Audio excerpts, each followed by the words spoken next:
Sebagai salah satu panglima di suku Dayak, kehidupan Panglima Jila menjadi sorotan tajam.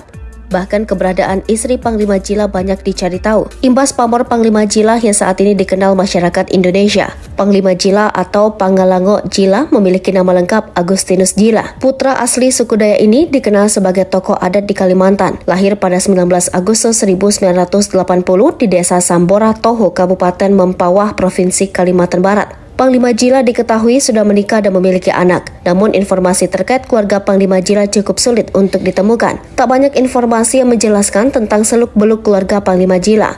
Begitupun tentang istri dan anak Panglima Jila yang saat ini banyak dicari tahu. Walaupun begitu, keberadaan istri Panglima Jila sempat beredar di media sosial. Melansir dari YouTube Pojok Terang, terungkap istri Panglima Jila pernah terekam kamera. Ia bersama Panglima Jila hadir dalam pernikahan Kaisang Pangarep dan Erina Gudono. Panglima Jila mengajak sang istri berfoto dengan Kaisang Pangarep dan Erina Gudono. Tak lupa di samping istri Panglima Jila terlihat Presiden Joko Widodo dengan sang istri. Mengenakan setelan baju khas Dayak, istri Panglima Jila menunjukkan pesonanya. Ia tampil sebagai cerminan dari perempuan suku Dayak di hadapan ribuan tamu undangan. Tak hanya itu, beredar juga kebersamaan Panglima Jila dan sang istri ketika foto dengan Jokowi.